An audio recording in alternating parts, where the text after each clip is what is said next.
I got it. Hey guys, we are over. You're keying up with a ton of interference, but we are over this pursuit here. We have it.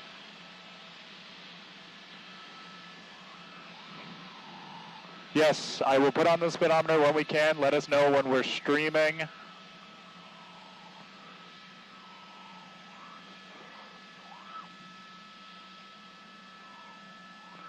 Okay, we got it. Here we go. Wow, I gotta turn up the sensitivity here. Oh my God. This car is going so fast.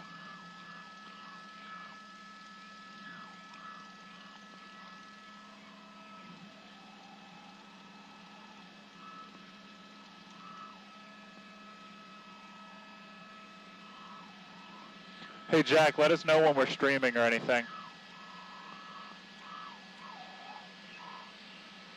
Yes, we're still on the freeway. We're on the 605 southbound right now. Baldwin Park-ish. Whittier, we're in Whittier.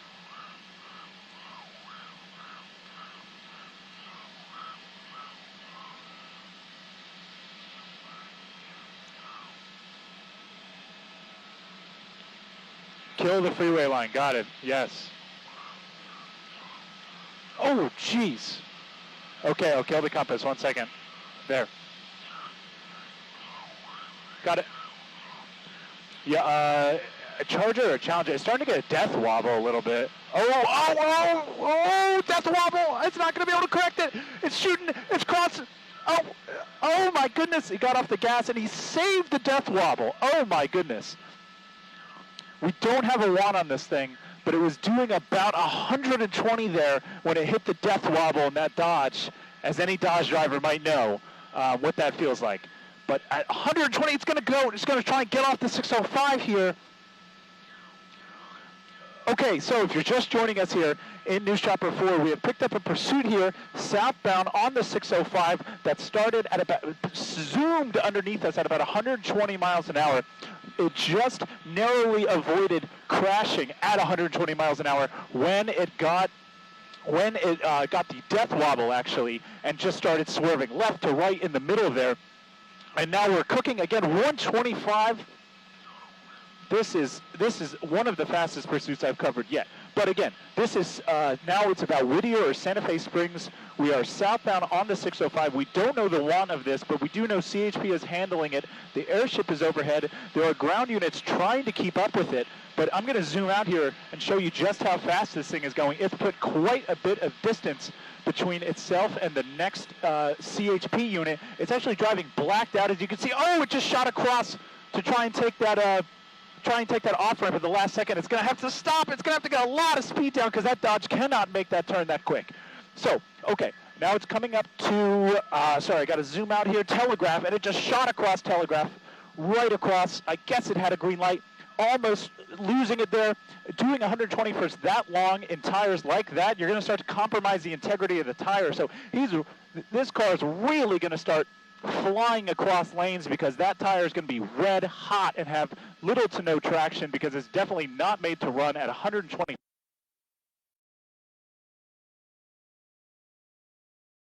I don't even know if the CHP unit's going to be able to keep up with it at this speed, but you see as soon as it puts on the brakes, it can't even go straight almost. You just see it wobble and wobble and wobble.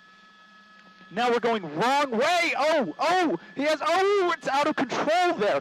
Now we're into a store parking lot. Again, no traction on those wheels. He might even have a flat tire, but that's also what's going to happen when you get those tires heated up. They're just going to be like driving on ice. Now we're almost in what looks like an industrial zone here. We're going to get back on Telegraph. I think it's Telegraph. Give me a second just to pull up the road so I have a little bit of bearing. Yes, we are on Telegraph. If this pursuit keeps up those speeds, just narrowly misses hitting that truck.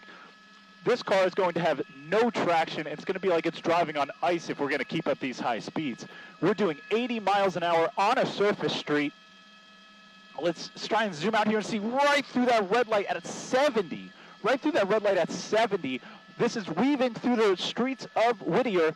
But we're coming up on the 605 here, just past the commitment for the 605 northbound. So the only option is 605 southbound, but we just passed that. You see that CHP unit just waiting there. Now, this car was going blacked out for a while with no lights on, but we see that the lights are on now, driving on a lot darker of streets right through that green. That map has it right there, 96 miles an hour. That's how fast this car is going on a surface street here in Whittier, Pico Rivera area. We're still on Telegraph. The car's slamming on the brakes. You just see how little control the driver has of that car when they put on the brakes. It just wants to scream to the left and the right. It just wiggles almost. So we're going to try and take the right lane here. Huge brake slam, trying to get across there right. Now the lights are off again, and we are on Cheney Avenue. Lights off, Cheney Avenue, 55 miles an hour through this neighborhood. Let's see. Uh-oh, they've reached a cul-de-sac. They've got to make a decision here. They're going to get it in reverse. But we might have CHP units coming in. My pilot, Jim Pollard, is telling us they might be blocking them in. CHP unit right there might try to stop it. Both units he's able to get by. Lights are off. This Dodge is just going to try and plow its way through here.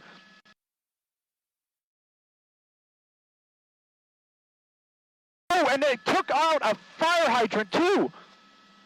And now the car's almost smoking. That car might be on fire when we cut back to it. Now the suspect's going to start running on foot. We're on foot here, Telegraph Road. You see a CHP unit right there. This person's not really going to have anywhere to go. They're going to try and cut back. Let's see what they try and do here.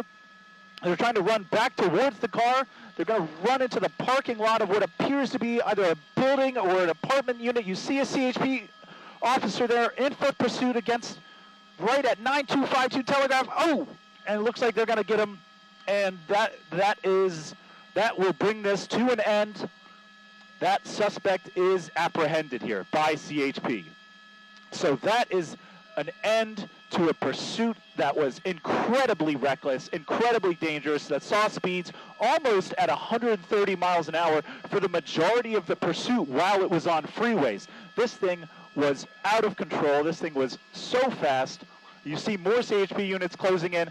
I mean, look at the mess this thing has caused here at the end. The car is smoldering. A fire hydrant got sheared off. So this is going to take a while to clean up.